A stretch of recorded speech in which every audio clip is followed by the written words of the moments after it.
మరో ప్రశ్న, ధ్యానం అద్వితీయమైనది అయినప్పుడు మనకెందుకు ఈ కష్టాలు? కువైట్ నుంచి ఒక అతను అడిగాడు. ఇప్పుడు మన సైన్స్లో 11 స్ట్రింగ్ థియరీస్ ఉన్నాయి. థియరము ఏదైతే ఉందో దానికి ఏమని పేరు పెట్టారో తెలుసా? అన్ఇమాజినబుల్ డైమెన్షన్ అని పెట్టారు.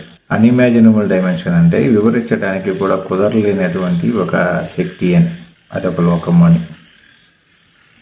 సో సైన్స్ కూడా మనకు చెప్పింది ఏంటంటే అన్ఇమాజినబుల్ డైమెన్షన్ అని చెప్పిన కారణం ఏంటంటే ఇంకా అతీతమైనవి చాలా ఉన్నాయని చెప్పి.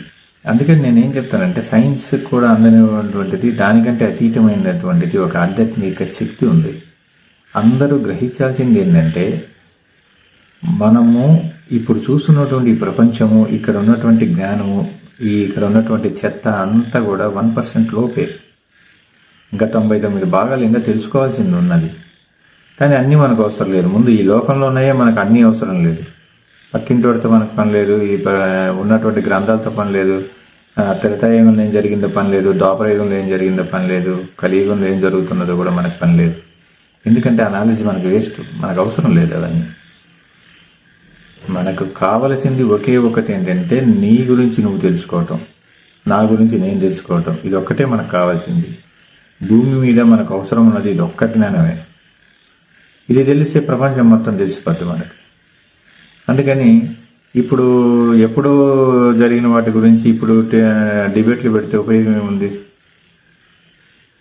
ట్రైన్లో గొడవ చూశారు కదా 3 రోజుల ముందు. ఆమె నా సనాతన ధర్మం, నా దేవుళ్ళు అంటున్నది ఆమె వెరైటీగా. అసలు ఆ ధర్మం ఎవరు? అది ఎప్పుడో 16 లక్షల సంవత్సరాల క్రితం జరిగిన దాని గురించి ఇప్పుడు డిబేట్ చేస్తుంది ఆవిడ. అంటే ఎంత మూర్ఖత్వం, ఎంత చెత్త. అందుకని ఏంటంటే ఎవరికి ఏమీ తెలియదు, స్పష్టత ఉండదు, క్లారిటీ ఉండదు. ఏదో ఒక మాట్లాడుతున్నాము, ఏదో చేస్తున్నాము అంటే భగవంతుడి తరపు నుంచి వకాల్తా తీసుకుంటే వీళ్ళకి ఏదో మార్కులు వేసేసి వీళ్ళకి స్వర్గం ఏదో చూపిస్తారని చెప్పి అనుకుంటున్నారేమో. అసలు ఇలాంటి అవకాశమే లేదు. భగవంతుడి న్యాయంలో ఎటువంటి లోపాలు ఉండవు. ఈ పిచ్చి మాలోకాలు ఈ మానవులకు సంబంధించినట్టుగా భగవంతుడిని కూడా తుచ్చంగా చూస్తున్నారు. అంటే భగవంతుడి తరపున మాట్లాడేసి మిగతా వాళ్ళందరినీ కించపరిచేస్తే ఏమో ఒక మార్కులు పడిపోయి అబ్బో నా తరపున మాట్లాడేస్తున్నాడు వీళ్ళు, అందువల్ల వీరికి నేను స్వర్గంలో వీళ్ళకి స్థానం ఇవ్వాలని చెప్పి భగవంతుడు అనుకుంటారని వీళ్ళ ఆలోచన. జస్ట్ ఇమాజిన్ చేయండి, భగవంతుడిని అసలు ఊహించడం కూడా కుదరదు. మన శాస్త్రంలో ఆయన గురించి ఎంత గొప్పగా చెప్పారంటే భావనాతీతుడు, భావనలకు కూడా అందడు, అంతటి శక్తివంతుడు భగవంతుడు. ఆయన సృష్టిలో మనం ఉన్నాము. ఇప్పుడు మన భూమి ఉంది. భూమి మీద భగవంతుడు వచ్చి ఏం పరిపాలన చేయడు. భూమి మీద ఏ దేవుడు వచ్చి పరిపాలన చేయడు. ఏ దేవుడు వచ్చి మీకు శక్తినివ్వడు. వారందరూ చేసేటువంటి ఒకే ఒకటి ఏంటంటే ఏ మార్గాన్ని పట్టుకుంటే మీరు భగవంతుడిని చేరగలరో ఆ మార్గాన్ని చూపిస్తారు అంతే. ఇక శక్తులు ఎట్టి పరిస్థితుల్లో మీకు సృష్టించుకోవడమే తప్ప మీకు మీరే శని తగిలించుకోవటము, మీకు మీరే లక్కీని తగిలించుకోవటం అనేది మీరు చేస్తేనే మీకే చేస్తుంది తప్ప ఇక ఎవరు ఏమీ చేయలేరు. మీకు బాహ్య శక్తులు ఏవి మీ మీద పనిచేయవు. ఏ శక్తి పనిచేయాలన్నా మీ శక్తి మీకే ఉపయోగపడుద్ది, మీ శక్తి మీ మీదనే శిక్షిస్తుంది. ఇది ఒక్కటే ఆప్షన్ ఈ భూమి మీద, ఇక వేరే ఆప్షనే లేదు. దయచేసి ఇది అర్థం చేసుకోండి. సమయం వృధా చేయొద్దు. అసలు ధ్యానం చేసుకుంటే ఈ జ్ఞానం వస్తుంది, మీకు ఏకోపాసన వస్తుంది. మొత్తం ప్రపంచం మొత్తం ఒకటే అని మనకు అర్థమవుతూ ఉంటుంది.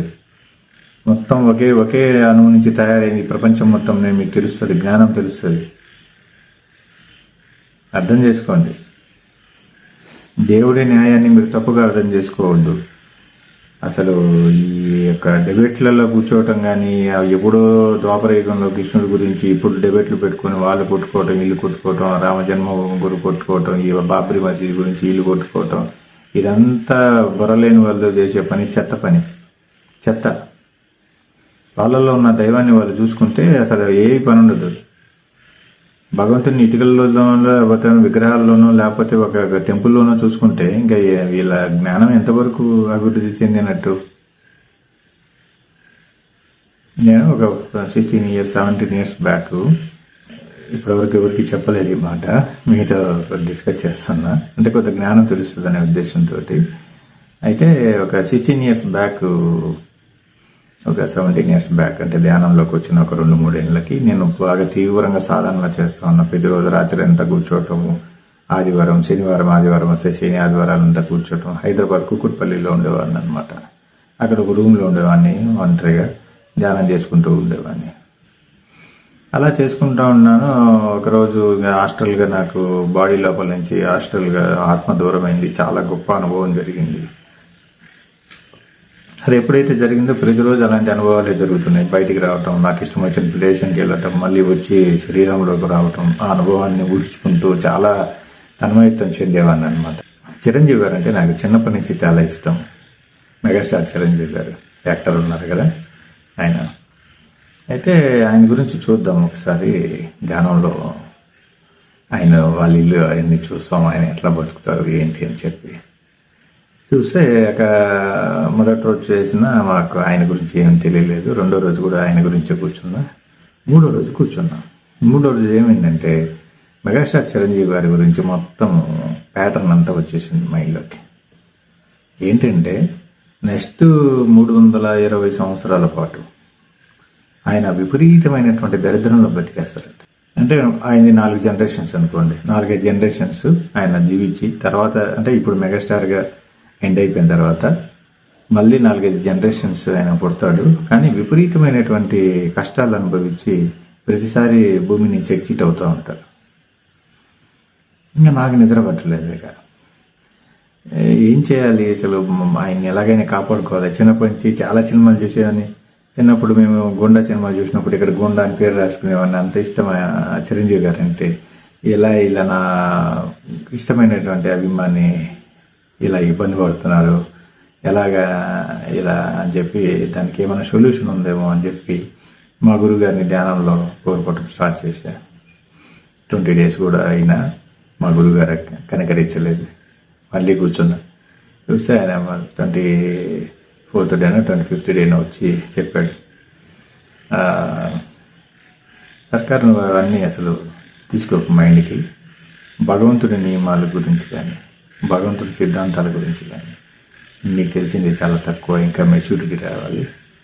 అది ఆయన న్యాయం వేరే విధంగా ఉంటుంది. మీకు ఇక్కడ చూస్తున్నటువంటి న్యాయము ఆయన మంచిగా ప్రవర్తించడం కానీ, లేకపోతే అందరిని గౌరవించడం కానీ, మాటలు ఎక్కడ కూడా దూషించడం కానీ అలాంటివి ఏమీ చేయరని చెప్పి అనుకుంటారు. అంతర్గతంగా ఆయన మనసుకు చాలా విరుద్ధంగా ప్రవర్తిస్తుంటాడు. అవన్నీ కూడా క్యాలిక్యులేషన్ అవుతాయి. అది విశ్వనియమాలు అనేది పూర్తిగా మనం ఆలోచించే విధానానికి పూర్తిగా విరుద్ధంగా ఉంటుంది. అవన్నీ నీకు ఐడియా లేదు, అందుకని అది వదిలేసేయండి. కానీ నేను వదలలేదు. ఎందుకంటే చాలా చిన్నప్పటి నుంచి ఆయన సినిమాలు వస్తే మేము షర్ట్లు చింపుకొని సినిమాలు చూసుకొని మాకు హీరో అంటే ఆయనే. ఎందుకంటే అన్యాయాన్ని ఎదిరించి మంచి వైపు నిలబడే అని అనుకుంటాం. కానీ మనకు అంత నాలెడ్జ్ ఉండదు కదా సమయంలో, చిన్నప్పుడు పిల్లలప్పుడు. అదేనమాట విషయంలో ఉన్న ఆయన మీద అభిమానం అయితే పోలా. ఇక చివరికి ఏమైందంటే మా గురుగారిని మళ్ళీ ఒక 20 రోజుల తర్వాత గ్యాప్ తీసుకొని మళ్ళీ ఆయన కోరుకున్నా, ఏదన్నా చెయ్యండి గురుగారు, ఆయన్ని ప్రొటెక్షన్ చేద్దాం, ఈ జన్మలోనే మనం చేయగలిగింది ఏదో చేద్దామని చెప్పి అంటే, సరే ఒక పని చెయ్యి, 6 years తర్వాత నీకు మామూలుగానే ఆయన హీల్ చేసేటువంటి స్థితి వస్తుంది, అప్పుడు నువ్వు చెయ్యి అన్నాడు. ఇంకా ఆనందం వేసేసింది. ఎందుకంటే మా మెగాస్టార్ చిరంజీవి గారిని నేను కాపాడుకుంటున్నాను కదా అనే ఉద్దేశంతో. అయితే ధ్యానంలో కూర్చున్నాను. ఇంకా కంటిన్యూగా ఆయన గురించి ఒక 10 రోజులు 20 రోజులకు 30 రోజులకు అట్లా మర్చిపోయి ఇంకా నా పద్ధతిలో నేను ధ్యానం చేసుకుంటున్నాను. దాంట్లో కొత్త కొత్త విషయాలు తెలుసుకుంటున్నాను. ఏదైనా ప్రశ్నలు ఉంటే లోపల అడగటము, దాన్ని మళ్ళీ నైట్కు ఉదయానికి సమాధానం రావటం, ఇలా తృప్తి పడుతూ ఉన్నాను. వివేకానందుడికి సంబంధించిన పుస్తకాలు, నాకు ఓషోకి సంబంధించినవి, ఇవన్నీ కూడా నాకు చాలా ఇష్టమైనటువంటి బుక్స్ అనమాట. ఆ బుక్స్ చదువుతూ ఉండేవాడిని. ఉపనిషత్తులు నాకు బాగా ఇష్టం. ఉపనిషత్తులు అలా తర్వాత బైబిల్, ఖురాన్ ఇవన్నీ 6 సంవత్సరాల్లో బాగా చదివాను. ధ్యానం చేస్తున్న కొన్ని నాకు ఈ ప్రపంచం పైన వైరాగ్యం వచ్చేసింది. ఇవన్నీ మనకు అవసరమైన అసలు ఏంది, ఇవన్నీ ఎట్లా చేస్తున్నారు ఏంటి, ఒక బ్యాంక్ అకౌంట్లు ఏంటి, వాళ్ళు మెయింటైన్ చేసుకోవడం ఏంటి, మన డబ్బులు మనం అక్కడ కట్టుకోవటం ఏంటి, అసలు జనాలు ఎవరు మనల్ని మోసం చేయడం ఏంటి, ఇవన్నీ కూడా అన్ని విరుద్ధంగా అనిపించాయి. అంటే ప్యూరిటీనెస్ ప్రతి వాళ్ళలోనూ లేదు. అని చెప్పి నాది ఆ స్థాయిలో మైండ్ వెళ్ళిందనమాట. ఈ పెళ్ళిళ్ళు ఏంటి, పిల్లలు ఏంటి, వాళ్ళను మన జీవితకాలం చూసుకోవటం ఏంటి, ఇలాగ వైరాగ్యమైనటువంటి సిచ్యువేషన్ వచ్చిందనమాట. చివరికి ఏమైందంటే 6 సంవత్సరాలు అయినాక మా గురువుగారు చెప్పినట్టుగానే సేకరించున్నాను. విశ్వజ్ఞానం చాలా వరకు అందుతూనే ఉంది. పూర్తిగా అని చెప్పాను కానీ చాలా వరకు మేజర్ పార్ట్ అంతా కూడా అందింది. చాలా మేజర్ పార్ట్ అంతా కూడా ధ్యానంలో జ్ఞానం బాగా మేజర్ పార్ట్ అంతా మైండ్కి అందేసింది. అప్పుడు స్పృహ లేకుండానే అన్నీ కూడా నాకు అర్థమవుతూ ఉండేవి అనమాట. ఏమీ చేయకుండానే ఎవరికైనా చెప్పినా కానీ నేను అప్పటి వరకు అవి చెప్తానని కూడా నాకు తెలియదు, అవే చెప్తాను, చాలా కరెక్ట్గా ఉండేవి అనమాట. అలా అంత స్థాయి వచ్చిన తర్వాత మళ్ళీ ఒకరోజు మెగాస్టార్ గురించి ఏదైనా చేద్దామని అనిపించి ధ్యానంలో కూర్చున్నా. అప్పుడు ఆయన గురించి మొత్తం సినారియో మొత్తం చూసుకున్న తర్వాత ఓకే, దీంట్లో మనం తలదూర్చకూడదు అని చెప్పి అనుకున్నా. అంటే 6 సంవత్సరాల తర్వాత మైండ్ బాగా మెచ్యూరిటీ అయిపోయింది. ఆ తర్వాత నేను ఇంకా మెగాస్టార్ గురించే ఆలోచించలేదు. కానీ ఇప్పుడు నేను మెగాస్టార్ గారిని హీల్ చేయగలను, ఈ జన్మలోనే ఆయన మోక్షం పొందగలిగేలా చేయగలను, అన్నిటి నుంచి స్వేచ్ఛ, ఫ్రీడమ్ ఇవ్వగలను, అంత స్థాయి వచ్చింది. కానీ ఇప్పుడు నాకు ఆయన సరి చేయాలనే ఉద్దేశం లేదు. అప్పుడు ఉన్నింది మెచ్యూరిటీ లేనప్పుడు. మెచ్యూరిటీ వచ్చిన తర్వాత నాకు సరి చేయాలనే ఉద్దేశం కూడా ఇప్పుడు అనిపించట్లేదు. కారణం ఏంటంటే విశ్వ నియమాలు పూర్తిగా వేరే ఉంటాయి. అదే నేను అంటున్నాను. మనకు కనపడేటువంటి మనుషులు, కనపడేటువంటి వ్యక్తిత్వాలు మనకు కనిపించే మంచి అని చెప్పడం కాదు. విశ్వానికి వేరే నియమాలు ఉంటాయి. అది పూర్తిగా హృదయానికి సంబంధించినవి ఉంటాయి. అవి మనకు చాలా వరకు అర్థమవు. అందుకని ఏంటంటే మీరు చూసేవారందరూ మంచివారుగా నటించడానికి కానీ, లేకపోతే ఏదో సేవ చేస్తున్నారు, అన్నం దానాలు వేస్తున్నారు అని చెప్పి అనుకుంటాం. కానీ వాళ్ళ హృదయంలో వేరే విధంగా ఉంటారు. వాళ్ళకు హృదయానికి తగ్గట్టుగా పని చేయరు. చూడండి, మాంసం తినే వాళ్ళందరూ ఆవును మాత్రం చంపొద్దంటారు. ఎందుకు అంటే ఆవు దేవతలతో సమానమని శాస్త్రాలు చెప్పబడ్డాయి కాబట్టి ఆవును వద్దంటారు. కానీ వీళ్ళు కోళ్ళు, పొట్టేళ్ళు, మాంసం ఇవన్నీ కూడా తినేస్తుంటారు. అంటే వాళ్ళ కన్సర్న్ ఏంటంటే హింస పైన ఉండదు. అది వాళ్ళ ట్రెడిషనల్ వైజ్ ఉంటుంది ఆ కన్సర్న్. ఆ ట్రెడిషన్లో వీళ్ళంతా మేలు పొందుదాము అనే దాని మీద దృష్టి ఉంటుంది తప్ప మూలంలోకి వెళ్ళి ఏది ఉత్తమైందో తెలుసుకునేటువంటి మార్గం చూసుకోరు. ఒకవేళ హింస వద్దు అనుకున్నప్పుడు కోడిని చంపడం కూడా హింసే కదా. అటువంటిప్పుడు ఆవులకు మాత్రమే ఈ యొక్క వెసులుబాటు ఎందుకు? ఆవులు మాత్రమే వద్దని కోళ్లను చంపుకొని తింటామంటే వాళ్ళ కన్సర్న్ లేనట్టు, అంటే వాళ్ళకి జ్ఞానం సరిగా లేనట్టు. ఆవులను చంపితే దేవతలు వీళ్ళందరూ ఉంటారు, దాంట్లో శిక్షిస్తారు, దానివల్ల ప్రమాదం లేదు కాబట్టి వారు దాన్ని చేసుకున్నారు. వాళ్ళకి ట్రెడిషనల్గా అది ఉపయోగపడుద్ది, వాళ్ళ సంప్రదాయాల్లో ఇది వాళ్ళకు మేలు చేసేదిగా, వాళ్ళకు మోక్షాన్ని ఇచ్చేదిగా దాన్ని అభివర్ణించారు కాబట్టి దాన్ని ప్రొటెక్షన్ చేసుకుంటున్నారు. అంటే ఏదైనా పైన చెప్పిన దాన్ని బట్టే చూస్తారు. కానీ వాళ్ళ కన్సర్న్ అసలు హింస చేయకూడదు అన్నప్పుడు వాళ్ళు కోడిని కూడా కాపాడుకోవాలి. ఎందుకంటే 2 జీవుల్లోనూ భగవంతుడే ఉంటాడు కదా. అందుకనే చాలా వరకు ఈ జ్ఞానం అనేది ఆ స్థాయిలోనే ఉంది, అట్టడుగు స్థాయిలోనే ఉంది. దేనికి ఎవరు పారామీటర్స్ లేవు, దేనికి తగ్గట్టుగా వాళ్ళు బిహేవ్ చేయటం లేదు సరిగా, ప్రామాణిక విషయాలు తెలియవు వాళ్ళకి. అందుకని ఏంటంటే మనకు బయట కనిపించేటువంటి ఏవైతే మార్గాలు ఉన్నాయో, బయట కనిపించేటువంటి ఏవైతే పోకడలు ఉన్నాయో, ఏవైతే సమాచారం ఉందో వీటన్నిటిని ముందు పక్కన పెట్టేసేయండి. అదంతా చెత్త. మీకు మీరే శక్తివంతులు, మీకు మీరే అధికారి, మీకు మీరే శరణాగతి అవ్వండి. చూడండి, మీరు ఏదైనా పని స్టార్ట్ చేసినప్పుడు బాగా ప్రయత్నం చేసినాక మీరు తీరా పని వదిలేసిన తర్వాత మీకు ఆ పని నెరవేరుతుంది. ఎందుకంటే అప్పుడు యూనివర్స్ ఎంటర్ అవుతుంది, విశ్వం ఎంటర్ అవుతుంది, దానికి సాధ్యంగా ఉండదు. అందుకే మీరు శరణాగతి అయ్యారనుకోండి, మొదటి రోజే మీకు ఆ పని అయిపోద్ది.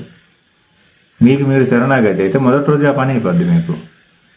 అదేగాక 2-3 సంవత్సరాలు ప్రయత్నం చేసి ఇంకా మనతో ఇది వల్ల కాదు, మనం వదిలేసేద్దాం అని అనుకున్నప్పుడు అప్పుడు మీరు అంతా వదిలేసిన తర్వాత అప్పుడు యూనివర్స్ ఎంటర్ అయిపోద్ది.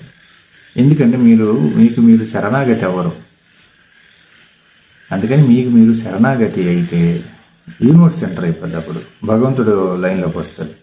అంటే మీ బుద్ధి పక్కకి వెళ్ళిపోయి మీరు ఆ బుద్ధి మొత్తాన్ని తీసుకొని వచ్చి సరెండర్ చేశారు కాబట్టి మీకు మీరే ఆ బుద్ధికి పని పెట్టడం మానేశారు కాబట్టి అప్పుడు యూనివర్స్ బుద్ధి స్టార్ట్ చేస్తుంది, దాని ఇంటెలిజెన్స్ స్టార్ట్ చేస్తుంది. ఆ యూనివర్స్ ఇంటెలిజెన్స్ ఎలా ఉంటుందంటే ఈ మొత్తం మొత్తం వరల్డ్ సృష్టి మొత్తాన్ని అదే క్రియేట్ చేసి ఉంటుంది కాబట్టి ప్రతి దాంతో దానికి యాక్సెస్ ఉంటుంది. ఎక్కడి నుంచి ఏ మూల నుంచి ఎట్లా మీకు సహాయం అందుతో కూడా తెలియదు. నేను నిజం చెప్తున్నా, ఇవన్నీ నా జీవితంలోనే చూశాను. అందుకని మీరు ఈ జ్ఞానం అంతా మీరు తెలుసుకోవాలంటే ధ్యానం చేయాలి, ఖచ్చితంగా ధ్యానం చేయాలి. విశ్వ నియమాలు వేరే విధంగా ఉన్నాయి. వ్యభిచారం తప్పు కాదు, మాంసం తినటం తప్పు కాదు. విశ్వ నియమాల్లో దానికి సంబంధించిన రూల్సే లేవు. దాన్ని వ్యభిచారం అని పేరు పెట్టారు మన వాళ్ళు. మాంసానికి హింస అని పేరు పెట్టారు.